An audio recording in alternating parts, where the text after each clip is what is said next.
Bismillahirrahmanirrahim. Assalamualaikum warahmatullahi wabarakatuh. Saudaraku dimanapun berada, saat ini saya sedang duduk-duduk santai di salah satu perguruan tinggi, atau di sini ada sekolah tinggi pariwisata. Saudaraku, sekolah berperan sangat penting dalam kehidupan manusia.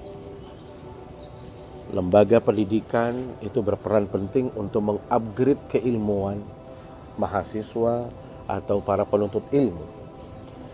Maka yang paling penting di dalam menuntut ilmu, sebagaimana yang diungkapkan oleh Imam Syafi'i rahimahullahu ta'ala, lan tanalul ilma illa bisittah. Kita tidak akan mendapatkan ilmu pengetahuan itu kecuali dengan 6 perkara. Apa yang 6 yang melandasi sehingga seseorang itu bisa sukses mencapai ilmu pengetahuannya? Yang pertama, beliau katakan zakaun. Kecerdasan itu penting. Dan kecerdasan itu akan bisa hadir bila mana kita terus secara kontinu belajar, ya. Ada rasa penasaran terhadap ilmu, sehingga walaupun tadi kita kurang cerdas, maka kalau kita asah dia kemampuan kita, maka akan melahirkan kecerdasan. Kemudian hirsun. Hirsun itu artinya ada curiosity, ada rasa penasaran, ada keingintahuan. Jadi ada keinginan untuk dia mendapatkan ilmu. Jadi al-hirs itu menjadi penting. Tamak terhadap ilmu, kepingin mendapatkan ilmu, itu harus ada. Artinya motivasi yang tinggi untuk kita bisa berhasil itu menjadi sangat penting. Cerdas, tapi kalau tidak dibarengi dengan motivasi, itu juga tidak akan bisa menjadi orang yang berilmu pengetahuan. Kemudian wajtihadun, sungguh-sungguh. Mohon maaf saudaraku dimanapun berada, seseorang bila mana ingin mendapatkan apa yang dia inginkan, maka dia harus mencarinya dengan sungguh-sungguh. Tidak bisa kita sekedar ingin tahu atau mengisi waktu atau sekedar untuk ikut-ikutan, tidak bisa.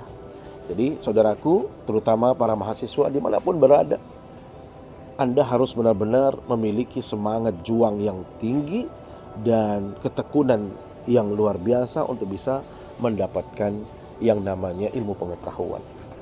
Kemudian bulghatun. Bulghah ini adalah bisa dikatakan sebagai biaya. Yang namanya ilmu pengetahuan tentu itu ada biaya. Karena bagaimanapun untuk membangun madrasah, membangun sekolah, membangun lembaga perguruan tinggi, itu kan ada biayanya. Para dosen mereka juga perlu makan, perlu digaji, para karyawan juga. Jadi dari situlah sebenarnya subsidi-subsidi yang dihadirkan sehingga bisa proses belajar mengajar ini bisa berjalan dengan baik. Jadi perlu yang namanya biaya di dalam pendidikan. Apakah itu nanti akan mendapatkan beasiswa? Yang jelas itu akan menjadi cara dia untuk membayar biaya perkuliahannya. Yang kelima itu adalah suhbatu ustaz. Bagaimana kita mencintai para guru kita, para dosen kita, para ustadz kita, dan bagaimana kita juga benar-benar hormat terhadap mereka. Ini saudaraku, terutama anak-anakku yang saat ini belajar di Fakultas Dakwah dan Ilmu Komunikasi di UIN Mataram. Anda bila mana ingin mendapatkan ilmu pengetahuan, maka Anda harus benar-benar mencintai dosen Anda, menghormati mereka, patuhi mereka, dan Anda harus juga bertanya serius.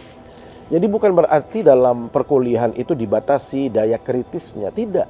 Anda boleh kritis, Anda boleh mengkritik, asal berdasarkan argumentasi.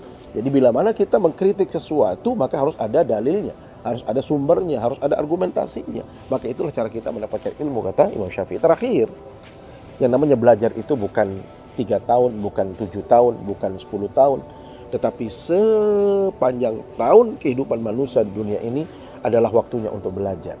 Karena itu disebutkan untuk mendapatkan ilmu pengetahuan itu adalah tula zamanin, sepanjang waktu. Maka waktu kita ini sebenarnya untuk belajar. Jadi bukan berarti saya sudah selesai S3, maka saya udah tidak mau belajar lagi. Kita harus belajar. Apalagi kalau kita dituntut untuk bisa memahami segala hal.